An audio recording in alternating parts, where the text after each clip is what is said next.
Our message has been very well received because I think it makes sense. It's obvious from the BP disaster and other problems that the oil industry has a serious accident problem, not just around the world, but in this state in particular. And so people are pleased that we're doing something about it. The companies often want definitive proof that your respiratory problems or your cancer came from their chemicals, which of course no one can ever provide. But what we do is we emphasize the power of people's experience. Citizen science, specifically in the form of the air samples that people take with their buckets, those samples educate people.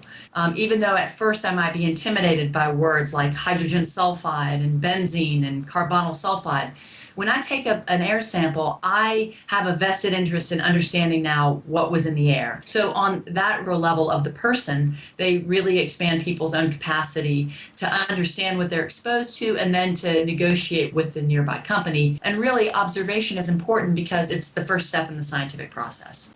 No more just research, right? How about research with action? The community participatory angle is certainly important, but so is the solution piece. And I'm way past lost patience with this idea of gathering numbers.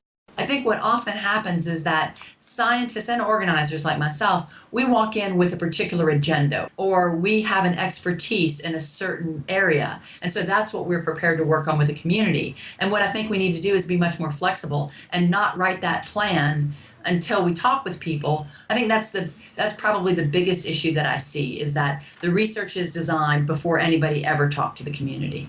Just because you design the research and then go and get the community to participate, that doesn't count, right? You need to design it. It needs to be led by the neighborhood. And we've had some really, really beautiful experiences with community members designing health symptom surveys.